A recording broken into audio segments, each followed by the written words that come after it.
Fish Stripes Live coming at you on Tuesday night here from Hollywood, Florida. I'm Ethan Medowski, joined by Isaac Azut, Kevin Baral, and I think Noah Berger. Eli Sussman, as always, is on the ones and twos. We're talking Marlins and Blue Jays as the Marlins get ready for the second of two-game sets with the Blue Jays. Or with the first one, a three-game, I can't remember. Anyway, it's a two-game set. Yeah, it's a two-game set with the Blue Jays tonight and tomorrow before the Nationals come to town for an extended weekend series. We're going to start, as we usually do, by looking at last series for the Marlins. It was a big one, no doubt, just overall in terms of their season. They had just fallen to 10 games under 500 after being swept by the Cardinals.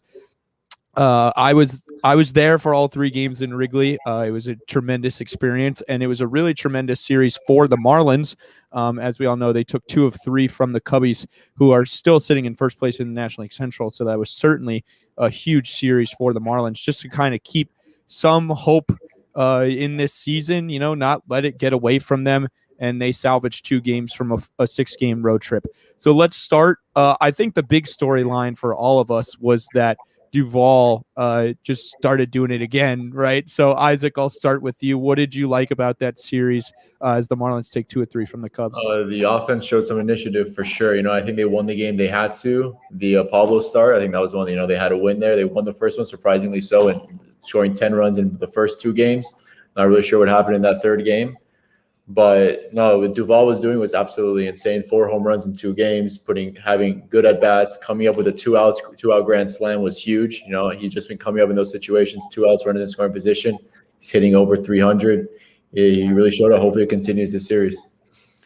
Yeah, I can tell you from being there that just the despair around town when Duvall in the stands, when Duvall, he hits the first one and then he does it again on Friday night. And then on Saturday, his first at bat, he does it. And you're like, this guy can't possibly do it again. And then I'm sitting in left field and a ball goes over my head and hits the back of the bleachers. And this guy hits 4 home runs in 2 games. And then in perfect Adam Duvall fashion, hits 2 home runs in 4 games and then goes 0 for 4 with 2 Ks in the series finale. I'll say this, that the one night, the one day the wind was blowing in this series, which we know the wind is obviously a huge factor in Wrigley Field, was Sunday. The first night there was no wind. The second night the wind was blown out and you saw all the runs that were scored for the Marlins the first 2 nights, and then just no offense on Sunday. And Sunday's start was Zach Thompson, who's a guy that I want to talk about with you guys, and I'll go to Kevin on this. Sunday, obviously the Marlins get shut out. It's a classic game that we've seen from them, a 2-0 loss. Just what we've come to expect almost in a way. Wait, was Thompson? No, Thompson was Sunday, right? Thompson was okay. Thompson was sorry, I thought I was getting mixed up. And Poteet was on Friday. So yeah, Thompson and Poteet, they're back. Poteet's back off the IL, and Thompson now seen 3 games from him and filled in relatively nicely. So I saw this question posed by the Fish Stripes account, and I wanted to bring this discussion here. How much trust do you have in these guys, and which guy do you feel like, if a Holloway or a Neidert were to come back into the rotation, which one would you keep, Kevin? It's hard to say because all of these guys actually have shown something good. I mean, Zach Thompson, especially the last start, he was solid. I mean, he didn't allow a hit through, correct me if I'm wrong, I think it was 5 innings or 4. And then his second start, he was solid as well, 5 innings. Poteet has been great. Neidert, the one other game he did play before his injury, he was solid. So as of right now, I'm going to trust Thompson over Neidert. But if Neidert impresses when he comes back, put Neidert in there over Thompson. I mean, that's the future right now, and you have to roll with the future. Noah, you are there on site tonight. What did you like from the Cubs series, and how do you think the Marlins can carry it over as they send a lineup out there for the 4th straight day, which is something we haven't seen all year? I have a lot of trust in these guys right now after seeing what happened. I do think Sunday was a bit of a letdown, but we did as best we could. Honestly, we got the series win. I'm a very big proponent of the series win. And we're coming home today, and we're playing against a team that is right now without their manager. Which I'm sure, I don't know if everybody knows, but he was suspended 1 game because Alek Manoah was suspended 5 games. I actually just saw Manoah in the outfield for no ball. He appealed his suspension, but I don't think the manager is able to appeal his. So they're without their manager tonight. So tonight might be interesting. Yeah, it could be an interesting night, and it definitely should be an interesting series. And I asked Mattingly before the game today, if they almost didn't want an off day coming off such a great series against the Cubs. But one thing what he said was, the fact is we have our guys now. They have a lineup that's pretty set right now. They have a top 6 that's looking really good, especially with the way actually even 7, if Jesus Sanchez can get going with the way Alfaro's been hitting recently. And then obviously you have, the 5 guys in the lineup that have been solid. The Marlins actually have 6 guys with OPSs over 700 all of a sudden, so that's pretty good. And you're looking at a lineup that has just kind of settled in and is looking, each day when you send it out there is looking like what we expected it to, and that's why you see, two big numbers put up in Chicago, and then again tonight you get a 4 straight day with the same lineup, which has been unheard of. One thing I did want to mention from the Cubs series is that Lewin and Jesus both hit a home run on Saturday. I know somebody in the bleachers that was made very unhappy by that home run, but nonetheless, it was really awesome to see them go deep. And also, congratulations to Lewin Diaz on his marriage, as you may have seen on his Instagram last night. Him and it seems like his longtime girlfriend and fiance got married yesterday officially. So congratulations to him. Just more consistency from those guys that we're seeing there. At bats look better every day. But the reason that, 4 straight days with the same lineup has been so rare for the Marlins is because of the injuries. And we got some injury updates today, and I just want to read off these here. Sixto Sanchez is throwing at 120 feet in Jupiter, so that's a progression in his throwing program. Jorge Guzman is going to throw an extended spring game on Thursday. He'll be throwing 5 innings. So he looks like he's pretty close to a full workload, which is definitely a welcome sight. Brian Anderson started swinging the bat, but he hasn't really done any heavy baseball activity. Jordan Holloway's making a rehab start tonight. Nick Neidert is making one tomorrow. Eliezer Hernandez initiated light tossing. Jose Devers is taking BP. Corey Dickerson is not doing any baseball activity, and I think the big one for everybody will be that Garrett Cooper is taking batting practice today, and he is expected to be on a rehab assignment starting this week. So I'll just go to Noah here since you're there. What do you take away from that injury news? What do you see as the big news? I'm very happy to hear MVP. I couldn't get in early enough to see it. But I'm very excited to see that Cooper's on his way back. I like the progression. I think good signs all around, in my opinion. We've been getting used to a lot of bad news lately, and I'm very relieved to see some good news finally. Yeah. Kevin, what did you take away from the injury news today? This might be the most positive injury report I think we've ever discussed on the show here. So it's good to hear that Sixto is close. Hopefully. Cooper's close. He was playing absolutely great baseball right before his injury. Mm-hmm. If he comes back the way he left, I think we might have a good offense here rolling, just like the one we had in Chicago. And hopefully Neidert makes some good starts. Holloway as well. They come back so we could get some help on the bullpen and the starting rotation, which I think has been what we've lacked the most. So I'm glad we're having a positive injury report for once, and let's see what happens. I mean, this could lead to something good for sure. Isaac, I want to go to you here on we seem to have these discussions all the time about what happens when a guy comes back, and especially in the outfield because the outfield is so cluttered. So Duvall, we know they're not going to move him out of right defensively because he's been so good defensively, and you can't take him out because he might hit 3 home runs one game, so you kind of have to leave him there every night. But where do you kind of see Cooper fitting into all of this when he comes back? Because Lewin's been, showing some prowess in some pinch hits. His ABs look better. Jesus's ABs, I don't think they've looked terrible. The results haven't been great so far, but there have been some pretty good results. So kind of where do you see Cooper fitting into this fold? And will we see, I would imagine that maybe Lewin goes back down. I know they want him in AAA. So kind of what do you think we see. Yeah, you beat me too. So what that would mean would be Lewin definitely going back down to Jacksonville, which isn't the worst thing in the world. I do want to see him up here getting major league at bats, but he definitely needs to be down there. I think him and Aguilar at one point, you can't really call it a platoon, but him and Aguilar, I guess, would be splitting time at first base. I want Jesus in the lineup every single day. I love him in that sixth hole.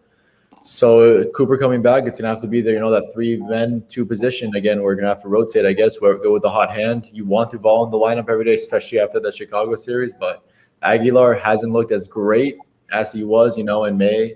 So maybe it might be a lot of starts for Cooper at first base. Who knows? And I know that Cooper. I was in the Miami Herald article by Craig that he'd be a name that maybe gets traded soon if they're still out of it. So we'll see where it goes. It'll be just splitting time at first base. I don't think they want to put him in the outfield again. So yeah, I think that was kind of a bit of a disaster. I'm not going to lie defensively, and it could, with his durability issues that we've seen, I think leaving him in the outfield is a terrible idea, and it makes a lot of sense that he's kind of the expendable name here if you want to talk trade deadline, and it could be him and Aguilar too, because I know they love Lewin.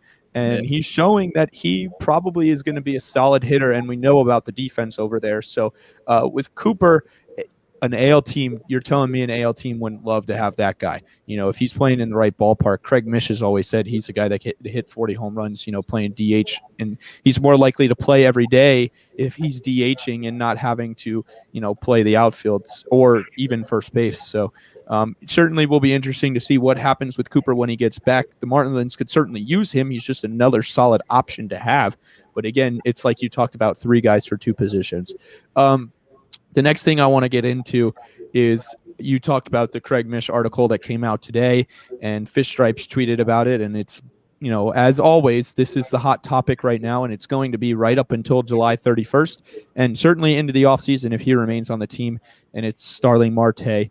I don't want to talk about the Instagram story that we saw from him yesterday. Seems like something that's been addressed. Yeah, it seems like something that's been addressed within the team, so we'll just kind of move on from that. But basically the headline of what came out written by Craig Mish today was that the Marlins, if they see 3 years, 40 mil, 4 years, 50 mil, something like that, they wouldn't want to move, sign Marte if that's the offer that, they would have to give. And the way a lot of people saw it is they don't want to pay this guy $13 million. But I think what it's really about is they don't want to give he'll be 33 after the season. They don't want to give a 33-year-old 3-4 years. And that's an entirely different discussion. Right. So I want to talk to you guys about this, because this is, like I said, it seems like we're going to be talking about Marte on every stream, or at least to start every week. There's going to be something coming out. Here is the excerpt from the Miami Herald.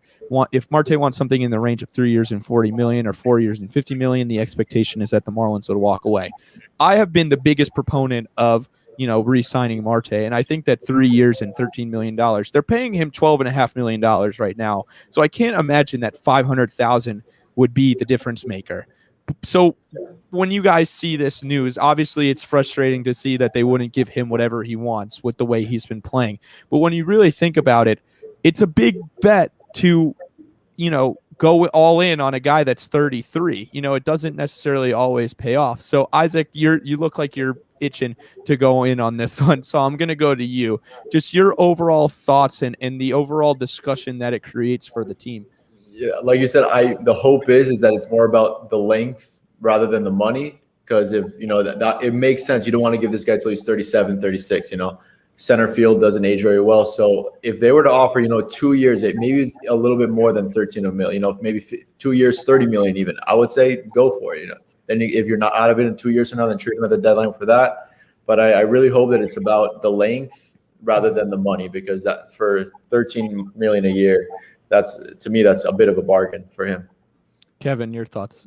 Yeah, man, I do not know why they're not just give him the money he wants. I mean, he's the heart and soul of your team. I know it might be too much, but that's the range he wants, and he's a top center fielder in the league, man. Like, just give him the money. I mean, this guy's going to help you in the future. Even though he's going to be 33, he could still be productive at 33. I mean, a lot of players, look at Nelson Cruz. He's still hitting dingers for the Minnesota Twins, even though he's a DH now. But, just that's a good example to look into. This is a the Marlins need him. I mean, this is the offensive spark that the Marlins need. He's carrying this team pretty much, even though Duvall has been helping and all these other guys. But Marte is what they need right now. He's the most important piece on this team as a position player right now. So just sign him for the money he wants.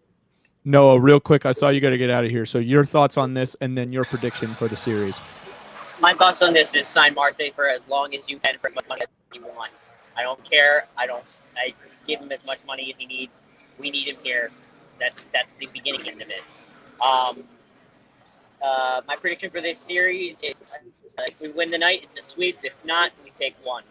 I'm always, if you win the first game of the series, you have a chance at a sweep. I've got to head out. Game's going to be starting soon. I got to get my scorecard all set, but I'm one of those people. I hope and go Marlins. Go. All right, go Marlins. Thanks, Noah, for joining us. Enjoy scoring the game. I love that activity as well. Eli, you have something? Well, I always have something on Marte. Yeah, that's the big topic that we obsess over. Yeah, no matter what happens, you already said it on every stream for the near future. I mean, it's a simple situation about how much the Marlins, how much they care about next year.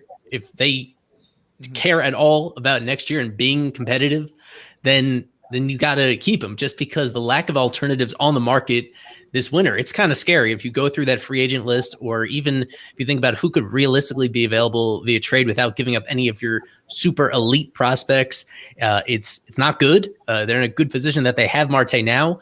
They have so many of these prospects lined up that we're excited about in the outfield. We finally get to see Jesus Sanchez playing virtually every day. By the end of the summer, we may be able to see Blade playing close to every day. That's great. And those guys can be potentially everyday players and good ones if things go right for them.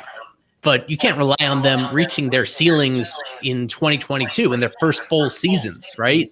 That's really the situation here, where they can be as confident as they want to be in this next wave of outfielders coming up through the system. But there's that gap. There's that gap where if you don't bring back Marte, it's going to be a void. And no matter how much potential these guys have, you can't rely on them to reach that this upcoming year. It's as simple as that, where if they honestly with themselves don't believe they're in any position to be like a real contender next year, then they're not going to pay him. If they want to at least give the fan base some hope about that, if they want to build that progression as a team, they want their team to genuinely believe that they're in that mix, then they got to bring him back. Yeah, I mean, I could not agree with you more there. And I think that this is such a complicated conversation because you look at it and you think about how this is what I tweeted about. Okay, if you don't sign Marte and you say, we're not going to take a risk with a 36, 37-year-old guy, 3-4 years. We want to go with 2 years. We want to take it year by year, maybe give him a 1-1. I don't think that's going to happen. Maybe we want to give him a qualifying offer and then see if we want to give him another year, maybe 2 years if he holds up really well at the age of 34. And it is, as much as I do want to sign Marte, I do think there's reason in not wanting to give him 3-4 years because that is a gamble. That is a risk that you're taking. But the risk that you're taking is we think that one of our guys in the system is likely to be more productive in 2 to 3 years, in 3 or 4 years, actually, as an everyday center fielder at the major league level. So you're talking about whether it's Connor Scott, it's Cam Meisner, it's you think J.J. Bleday can play center field, which Eli and I talked to the Pensacola Blue Wahoos announcer, Chris Garagiola, I think is his last name. I have a lot of trouble pronouncing that. And he watches them every day. And he says he can be a league average center fielder, but you might not get the defense that you're getting with Marte, these 5 tools. And maybe you're not getting 5 tools with a 36, 37-year-old Marte. But are you going to be getting the same level of production from a first or second year center fielder? Maybe it's Connor Scott. Maybe it's Cam Meisner. Maybe it's somebody else that we haven't seen yet. That's the gamble that the Marlins are taking right there. And I'm not sure that's one as a fan, if I'm a fan and I'm watching the team and I'm looking at this gamble, maybe it pays off. And the impossible problem here is that we're debating all these questions that can't be answered for 3 years, right? We won't know if it pays off until we see a 37-year-old Marte and we see Connor Scott, Cam Meisner, whoever is going to replace him, if they sign somebody, if they trade somebody in 3 years. So this decision, either way, you're gambling. But I think I would rather take the gamble on 36-year-old Starling Marte than I would on 24, 25-year-old Connor Scott. Now, Daniel Rodriguez is joining us, and he's in the press box. And Daniel, obviously, we're going to be talking about Marte every week, every day, it seems like, until July 31st, and it's only going to heat up as we get closer. So just your thoughts right now, what you thought when your initial reaction when you saw this report, and just your thoughts on just what I had to say there. I think you hit it on the head because Marte is getting a little older. It just really depends on what the Marlins want to do, if they want to keep that veteran presence who's been there, who's done that, but is yet aging, or they want to have someone in-house. We'll have a cheaper contract, which will have youth and really bring a lot to the Marlins. But it's just really up to maybe the front office and what they want to do. We've seen them how they are with money-wise, and if $40-50 million, if they want to spend it, I would say go for it. Bring in Marte, now bring in a lot of value. He's a great player. We've seen how he's been since he came back from his injury. The Marlins have just been almost igniting it. And like you mentioned, do you really want to put JJ Bleday at center field where he lacks defensive capabilities compared to Starling? Or do you want to keep, just have that nucleus of Marte who can have someone who will be consistent with us, play every day, and just be a leader for the Marlins? Yeah, Daniel, I got to ask. Oh, go ahead, Kevin. Sorry, go ahead. I do want to mention, I think this signing from Marte just means two things. If they don't sign him, the Marlins just don't think they're going to be a competitive team. If they sign him, they will be competitive. They think they can. But I do think this has to do with the second wave of talent that's going to come. I mean, the Marlins want to bring these guys at some point, and not signing Marte would mean those guys are going to come up quicker. So I do just want to, I think, put that in there. Isaac, your thoughts on the gamble that the Marlins would have to take by banking on one of their prospects over 36? Because, I really don't know. I don't know. As much as I love the guy, I don't know if I want to be paying 36-year-old Starling Marte $13 million. And again, we wouldn't know if he's worth that much for 3 years. So it's tough, man. I mean, you got to look at it this way. Even if we had Jared Kelenic, right? Let's say we had this is Connor Scott, this is Cameron Meisner. Both of them have big holes. They're not can't-miss prospects. Connor Scott maybe a little bit higher floor than Cameron Meisner, but it's not like exactly you have an Adley Rutschman or Wander Franco type prospect to come and replace him. You don't.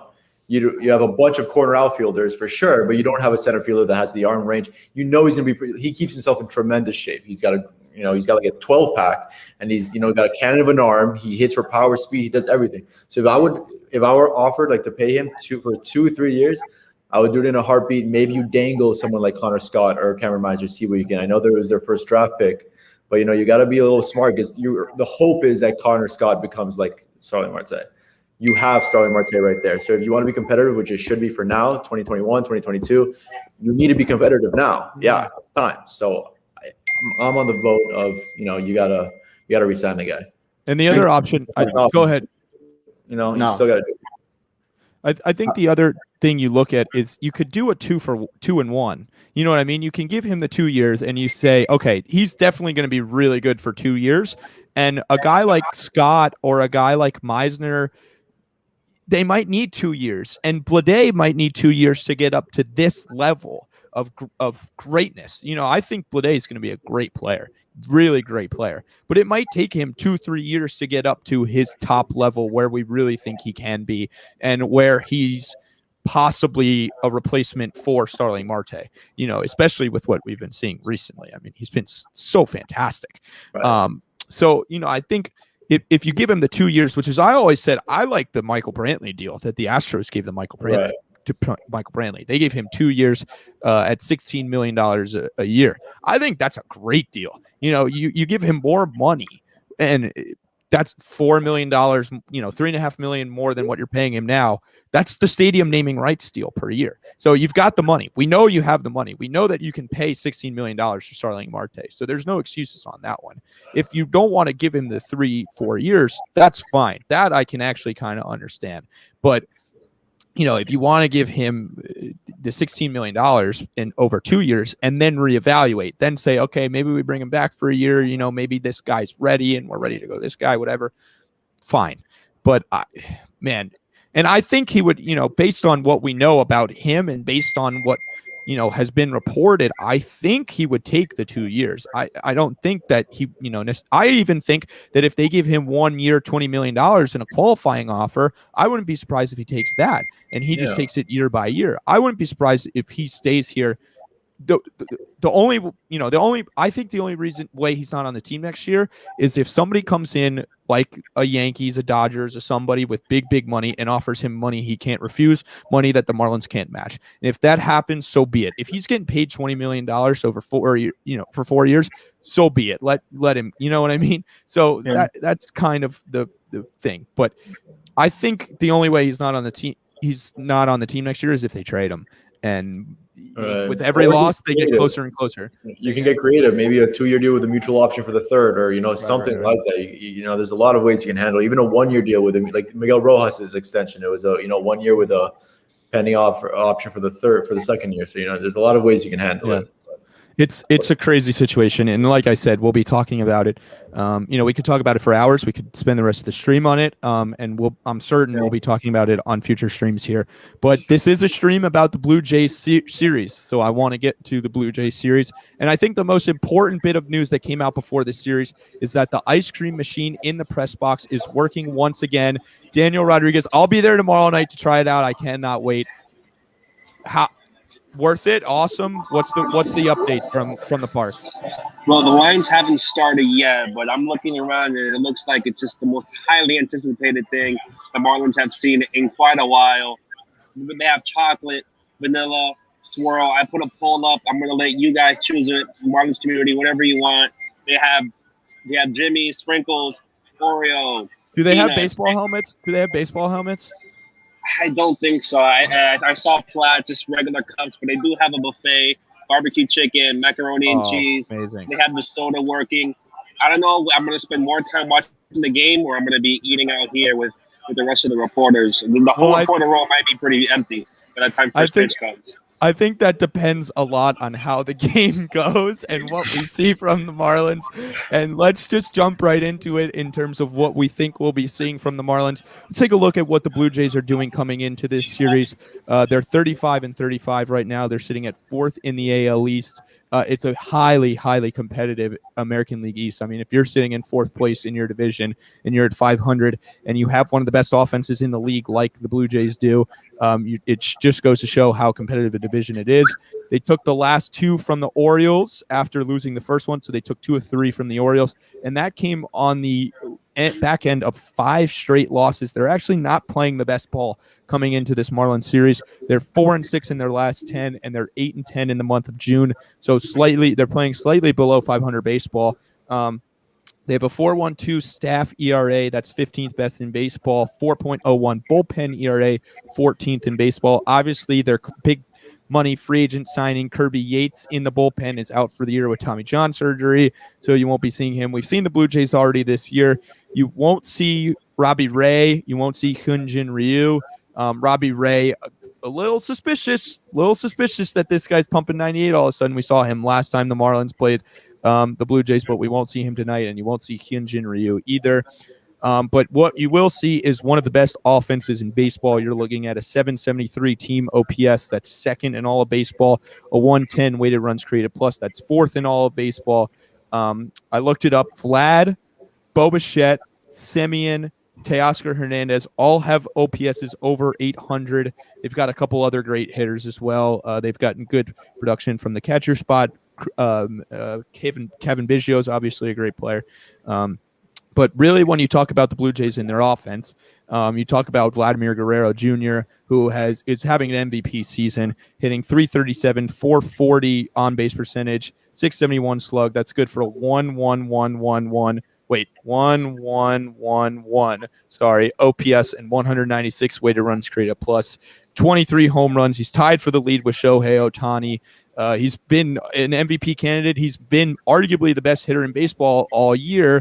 Oh, and if their lineup wasn't good enough, here comes George Springer, because of course, why not? When the Marlins get the Blue Jays, his first game off the IL in over a month and a half is against the Marlins. So here comes George Springer. And I heard Jeff Passan talking about it on TV the other day about how the Blue Jays are so good. Their offense has been so great, and their pitching's been pretty, it's been league average. And then here comes George Springer. So this is a really good baseball team that you're talking about here. Obviously, they've been screwed by being in a pretty good division. What should we be looking at here with the Blue Jays? Isaac, I'll go to you first. Definitely the offense. Obviously they had the advantage of playing in those, those ballparks in Buffalo and Dunedin. That definitely helped them out a little bit. But I think, their team OPS is 773. They're hitting 262 as a team. They scored 5+ again in both games against the Marlins. I think you got to look down to what Sandy does today. Ross Stripling's on the mound. He hasn't pitched fantastic. He hasn't been anything special this year. So it's just all about the offense for this team. You got to see how George Springer responds. Vladdy's going to do Vladdy things, but I think, there'll be a little personal vendetta for Sandy coming off, the rough start against the Blue Jays in his last time out. And Vladdy definitely did Vladdy things. He was great last time we saw him up in Buffalo. Yeah, he hit, I felt like I think he had 1 or 2, had like 3 extra base hits in his first game. Like, just he's fantastic. I mean, you can't say enough about the kid. He was so hyped up, and he kind of struggled a little bit, and he seems to have kind of found himself, gotten comfortable in the bigs, and he's turned himself into everything we thought he would be and more. Kevin, when you look at the Blue Jays, what's it all about? Talk to me a little bit. I somehow skipped that George Springer was in the lineup like 3 times. Now I've just noticed when you mentioned it. Yeah, this is going to be a very, very good team. Now with George Springer, the way they were playing, even though they're maybe on their worst streak right now, they've lost a couple in a row. They lost one to Baltimore, even though they did win the other 2. But pitching isn't all that good. They have Ross Stripling on the mound tonight. I'm expecting I don't know, man. This is a really good team. Guerrero's playing extremely good baseball. He's playing MVP caliber baseball. They have Teoscar Hernandez. They have Bo Bichette, Marcus Semien, who's been playing very well this season.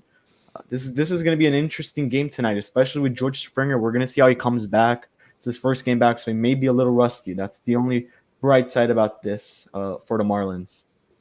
Daniel, what's the vibe around the team like today? I think everything looks good for the Marlins. They have batting practice looked well. Miguel Rojas was hitting pretty good. John Birdie hit a couple bombs, which was really impressive to see. And then when you look at the Blue Jays come up for batting practice, it's just a whole completely different feeling. You have Vladdy hitting bombs, it seems like every at bat. You have just Kevin Biggio making plays at third base. That was just like incredible to see. He looked just like his dad. It was just him, and then you see Bo Bichette, who have the shirt in the back that says Bo Flow. So he's getting ready. He swagged out today, and it's just like when you see them up close, especially the Blue Jays in that offense, it's just really incredible to see when you have Marcus Semien and then George Springer, I believe after 44 games coming back, him at BP, he looked incredible. He looked just like this was just the first game for him. He just looked really fluid out there. He looked healthy.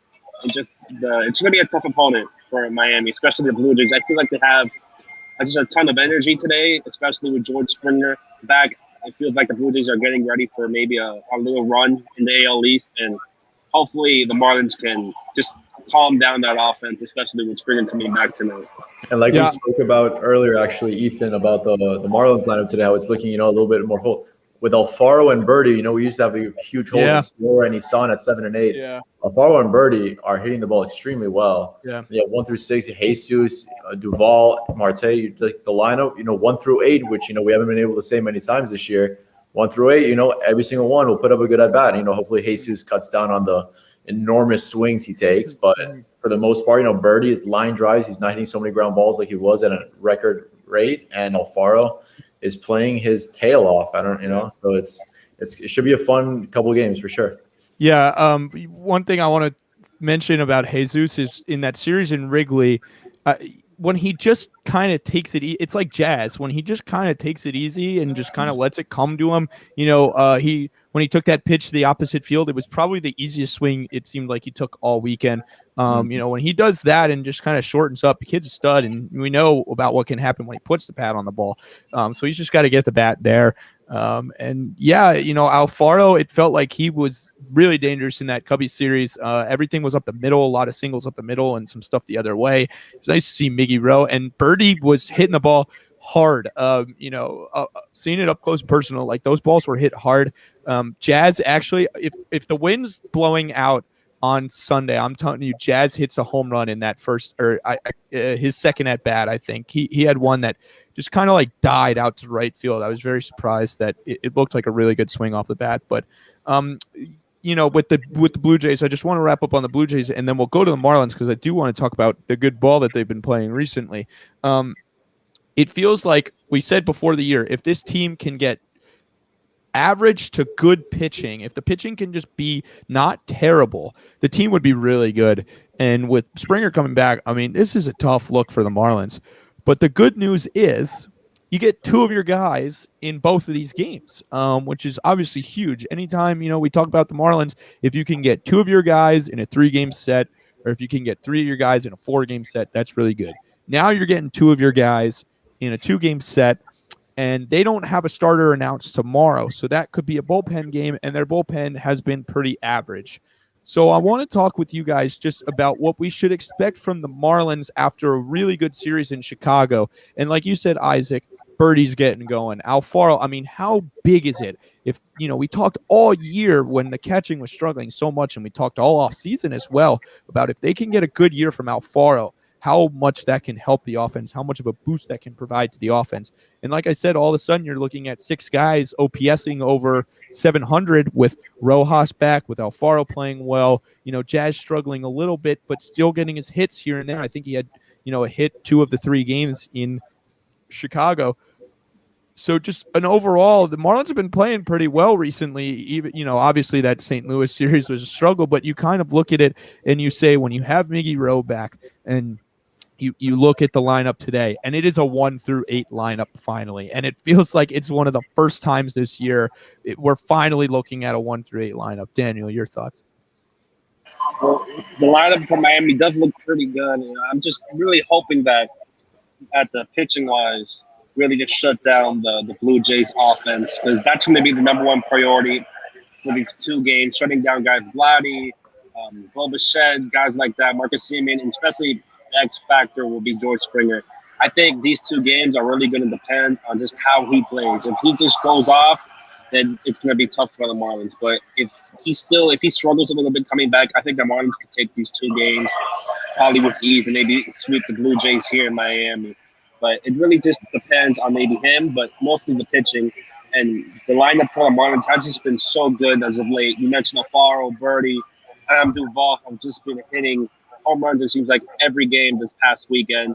And it's going to depend on maybe those guys and especially the pitching. And can't forget about the bullpen.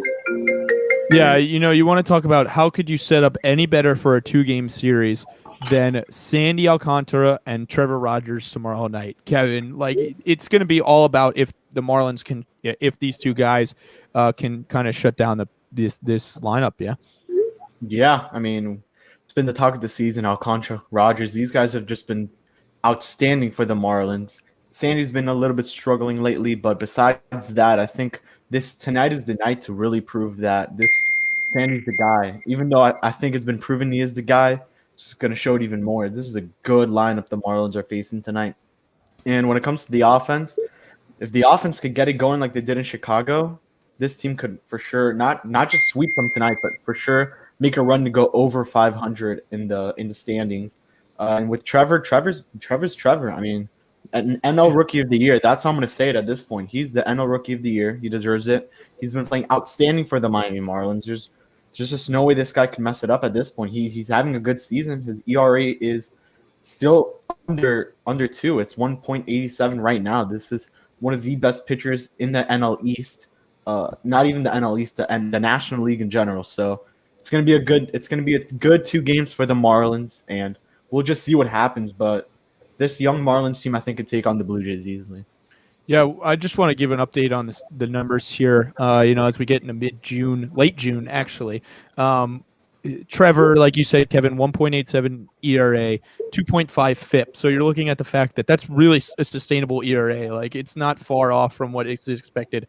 And even his expected ERA is 2.88. So it's still under 3. The guy's been fantastic, putting up 10.47 K per 9. Just a stunning year. And like you said, he's run one NL Rookie of the Month both months so far. I don't know who's going to make a run at him for June if he has one or two more good starts to close it out. The rookie class this year, maybe Dylan Carlson makes a run, but the rookie class this year, the story of it has really been 3 guys, and 2 of them are Marlins. When you talk about the National League, obviously the AL, you talk about Mercedes and Adolis Garcia, but when you talk about the National League, it's been Jazz Trevor and Dylan Carlson. And Trevor he's going to be an all-star. He should easily be the Marlins all-star.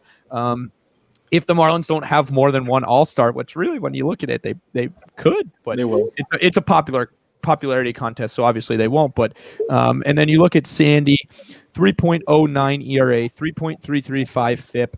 He's got 1.8 WAR this year, 8.39 Ks per 9. My favorite thing about Sandy, I talk about this a lot, is how he can have success in different ways. He can punch out 10. He's punched out, I think, 12 at one point this year.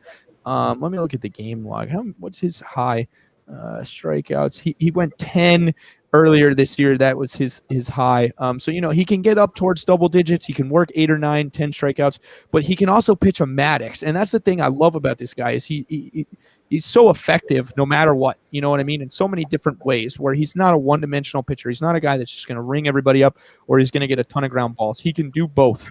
And I think that when you talk about a lineup like the Blue Jays, you're going to need him to have his best stuff, certainly, because he's facing such a great lineup. And he does seem like a guy that gets amped up for starts a lot. He was facing the World Series champions, the Dodgers. He had his worst start of his career. He didn't have a great start against the Cardinals, and Donnie says he's a little fired up to face his former team. He doesn't have the greatest stuff against Atlanta. He says he's a little fired up against Atlanta. So maybe he was a little fired up to face a really good Blue Jays lineup. They've got a bunch of studs in this lineup, as we talked about. And the other thing is, he's playing in a AAA ballpark, so obviously the ball flies there a little more. It's very offensive friendly up there. But you come home and you're just looking at the fact that Marlins Park, we all know it's so pitchers friendly, and you've got your two best guys. You talk about Sandy and Pablo are really the 1-2 in the order, but Trevor's been your best pitcher this year, really. So it couldn't shape up any better for the Marlins. And Isaac, you talked about Sandy's start in Buffalo last time. What does he have to do differently this time? As we head up towards games time. Yeah, it's always attack, right? That's always the recipe for him. Attack, don't leave sliders hanging to Vladimir Guerrero Jr. would be a little helpful. But other than that, just do what he's been doing. Do what he did in St. Louis. And, Sandy, I have all the confidence in the world he'll be fine. But, these 2 games, it's like a little sneaky opportunity. I think we're the favorites for tonight. And I would say tomorrow with Trevor, we will be as well. You can win these 2 games. You have Washington coming in, who's, they're not a great ball club. You can maybe win 2 out of 3 there. Maybe, Kevin will be right. Maybe puts us back in there for a little bit to maybe do a little buying action, But I think now's the time. We're running out of games here before July, and I think these are 2 games that are winnable with our 2 aces here. So you got to win these 2. I think it's very possible that they win these 2. Win 2 out of 3, maybe even sweep the Nationals. I'm not scared of the Nationals at all. They're not a very good ball club at all. Carl Schwarber's their best player. So, I think the big 5 games. Don't you insult Kyle Schwarber. Don't you dare insult Kyle Schwarber. He's been damn good recently. He's been damn good recently. No, but, go, finish your point. Sorry. No, but yeah, that's about it. I'm not sure who will go after Washington. But these are 5 games that they got to win at least 3 or 4 out of, no doubt about it. Well, it's Washington, and then they hit the road, and I know they go to Atlanta. It's Philly, and then it's Atlanta. So you're playing a bunch of division games here coming up. You're looking at a week of division, a week and a half actually of division games, because it starts Thursday, and then it goes till the next Saturday. Let's do a little look ahead here. Why don't we? Leading up to the All-Star break, you get these 2 against Toronto. You get 4 against Washington this weekend. You get Philly. I don't know how many games the Philly and the Atlanta series are, but Philly, Atlanta back to back. The three. And you Both come three. 3 each. Yeah, 3 each. You come home, you play the World Series champion Dodgers, 4 and then you get games. the Braves again. So, this is a lot of divisional games here, and the Marlins have played really well against Atlanta, and they played really well in Atlanta the first time they went there this year. So there's a chance that they could play really well. So when you look at it, the Marlins do have a chance to make some noise and pick up some games in the division here to the point where you get to the All-Star break, and then the trade we all know that right after the All-Star break comes the trade deadline, and that's when things get really interesting. And if you're looking at the Marlins getting a lot tighter in this division, even just I don't think they're obviously they're not winning the division this year. That's for a few years, but just to get back and competitive, just to get back and make some noise, scare some people, win some ball games, all of a sudden you're looking at taking out the possibility of a Starling Marte trade. And we are the All-Star game is right around the corner, man. I mean, you've got 5 series after this one until the All-Star break, and it goes like that. I mean, so it's right around the corner, and that's that midway point of the year. And the Marlins, this can certainly create some momentum, especially heading into the weekend, like you were talking about, Isaac. The Nationals aren't a great ball club. It's a team that the Marlins can certainly take 2 or 3 from, and they should expect to at home. Looking at it, this is going to be certainly an interesting 2-game set. These 2-game sets are always interesting, and the good thing about it is, like I keep saying, they get Sandy and Trevor. How could it shape up any better for the Marlins than getting their 2 best guys in a 2-game set? In a 2-game set that Chicago series was really important to get them back rolling. Talk about creating some momentum going forward and heading into the All-Star break. If they could play really well heading into the All-Star break, this season certainly has a much different outlook. So 10 minutes till first pitch. I guess we can just kind of give our final thoughts and our overall expectations for this series. I'll start with you, Kevin. Yeah, and now that I look at it, this stretch might be the most important one of the season. Now that we look at it, you have Philly, then you have Atlanta. Marlins tend to play very well against their own division, so that's extremely good to notice. We played the Dodgers 4 games. That one's not going to be too fun to watch. But besides that, I mean, the Marlins could put themselves right back in the race. They're in last place right now in their standings, but not too far back. Washington's just a couple games up. Atlanta as well. Philly as well. They have the same record pretty much. Marlins could get themselves in 3rd or 2nd place if they win each series, but which I highly doubt will happen with that Dodgers series, which is 4 games. But tonight, it's about Sandy. We have to get this dub, and we have to get the one tomorrow as well. Yeah, Marlins are only 4 games out of 2nd place on those Phillies, and those Phillies are, they're coming, and they played really well against the Phillies in Philadelphia last time. Daniel, I don't know if you're still there. You got your camera off. Let's see if he comes up. If he's not, I'll go. Yeah, there you are, Daniel. Your overall final thoughts and expectations and prediction for this series tonight. Well, am I coming in? What? I had the national anthem going. I couldn't hear you. No, you're good. Overall expectations and prediction for this series. Honestly, I think Miami could probably sweep the series because of the pitching matchups. Like you mentioned, tomorrow we don't know what the Blue Jays are going to do. It could be a bullpen game for them, and we're going to be having our 2 aces back to back, Sandy Alcantara and Trevor Rogers. I think today they're going to get it done because I just think the Marlins just really have more momentum than the Blue Jays right now coming off that Cubs series. And just if they can handle Vladdy Jr., Bichette, and especially George Springer, depending on how he can play, I can think the Marlins could take this series 2-0, just solely on the pitching the Marlins are going to have in back-to-back games. Eli, you got something? Yeah, I'll go with a split in this one. I think they're going to win tonight. Jazz is going to do something crazy. Like, how many home runs is too many? Is 3 home runs too many? I'll say 2 home runs. The Jazz is going to have a crazy good game tonight, and they're going to win nice and close.